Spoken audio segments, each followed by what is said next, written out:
さん、こんにちは。今日は ABL キーについてお話しします。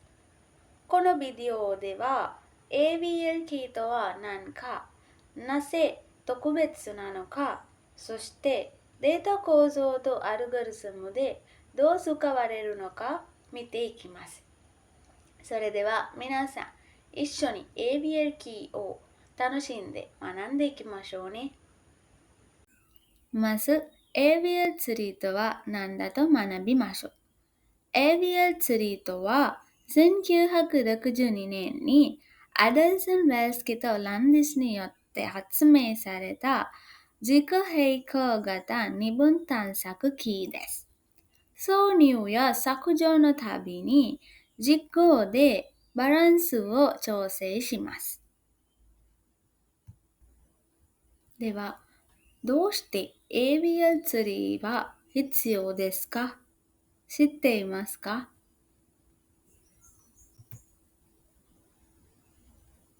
普通のバイナルスレッジツリーは偏ることがあり、性能が低下します。ABL ツリーは常にバランスを保ち、O、ログ N の効率を保証します。それで ABL ツリーが必要になります。では、ABL ツリーのバランスの係数は何ですか？ ABL ツリーのバランス係数は、左部分キーの高さ、右部分キーの高さ、給与余地はマイナス1、0、プラス1になります。付近キーを検出するために使われています。わかりますか？バランスを保つための4種類の回転があります。1番は右回転です。2番は左回転です。3番は左右回転です。4番は右左回転です。では、まず、左回転をどのようにしようか調べてみましょう。バランス数形を探すために、右部分キーの高さを左部分キーの高さで減算します。この例によると、左部分キーの高さは2です。また、右部分キーの高さは0です。それで、バランス数形は2になります。それはダメです。それで、30で右回転を実行します。右回転を実行したら、一番上のノードは20になります。また、右側のノードは30になります。また、左側のノードは10になります。それで、左部分キーの高さは1になります。右部分キーの高さは1になります。バランス数形は0になります。次に、左回転について調べてみましょう。バランス数形は前に言った通り、右部分キーの高さを左部分キーの高さで減算すると探すことができます。それで、この例を見たら、左部分の高さは0です。右部分の高さは2です。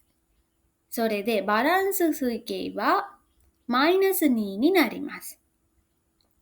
それはダメです。それで、左回転の実行をします。そのために、十字で左回転の実行をします。左回転を実行した後で一番上にノードは2になります。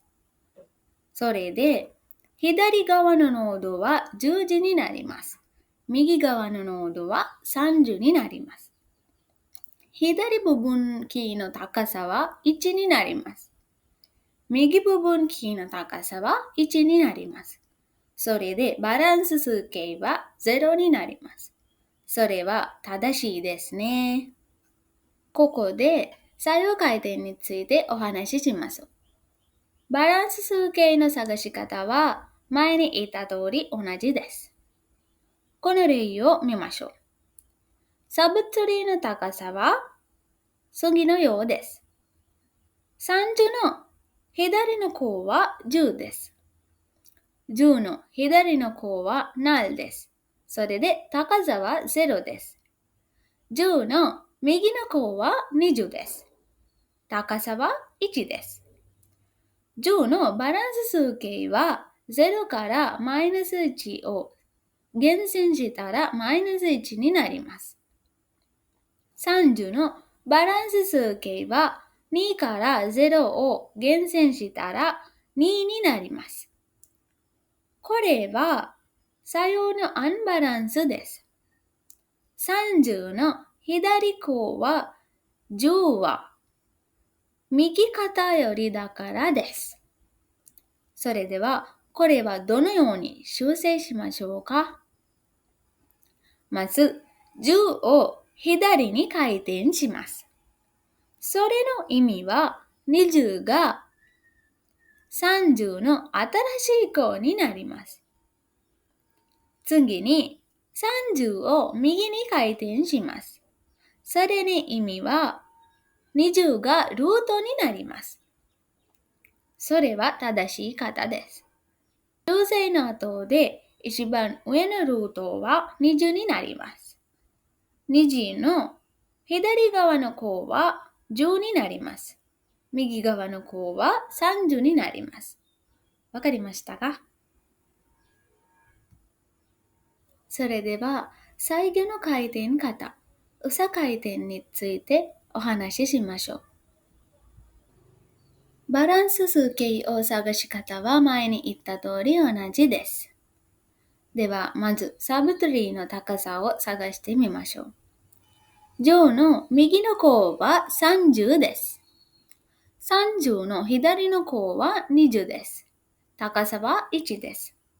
30の右の項は0です。それの意味は30の右の項はなしことです。それで高さは0です。30のバランス数形は1から0を減算したら1になります。10のバランス数形は0から2を探したらマイナス2になります。これは右左のアンバランスです。10の右の項30は左肩よりだからです。それではこれはどのように修正しましょうか。まず30を右に回転にします。それで20が10の項になります。それで次に10を左に回転します。それの意味は20がルートになります。わかりましたか？では、この修正の後で、一番上のルートは20になります。20の左の項は10になります。右の項は30になります。わかりましたか？それでは練習を教えてみましょう。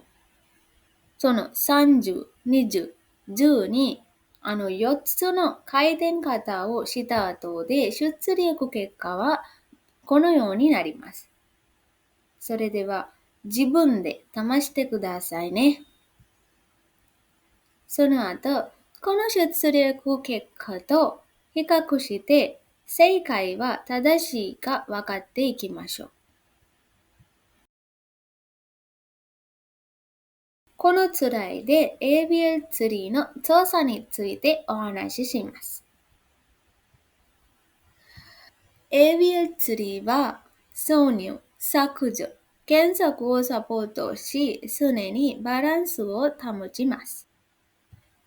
検索方は普通のバイナリーサーチツリーと同じです。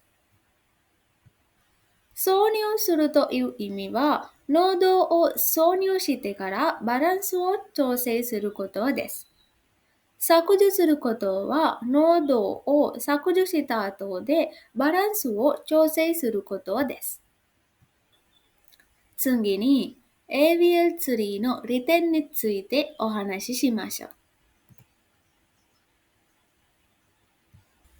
ABL ツリーは、ログ N の計算時間を保証し、頻繁にデータが変わる場合に最適です。でも、ABL ツリーの欠点もあります。何だと知っていますか？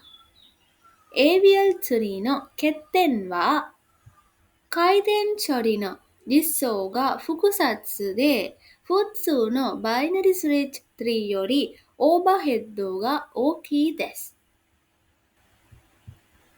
では、ABL ツリーは何のために使えますか？ ABL ツリーは PostgreSQL や Oracle などのデータベース、また OS のメモリ管理、検索エンジニアのインデックスを作成に使われています。そのような場面で ABL ツリーはよく必要になります。では、今日のレッスンのまとめです。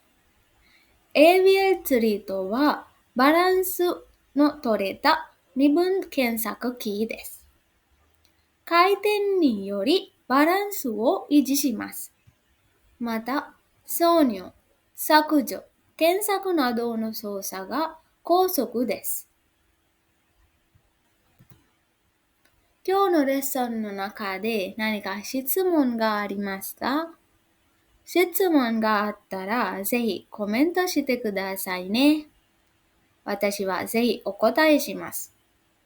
それでは次のビデオはここで終わります。今日の ABL キーについてのビデオはここで終わります。少しでも役に立ったと思ったら、面白かったと思ったら、ぜひいいね、コメントよろしくお願いします。また、チャンネル登録もよろしくお願いします。それでは次回のビデオでお会いしましょう。バイバイ。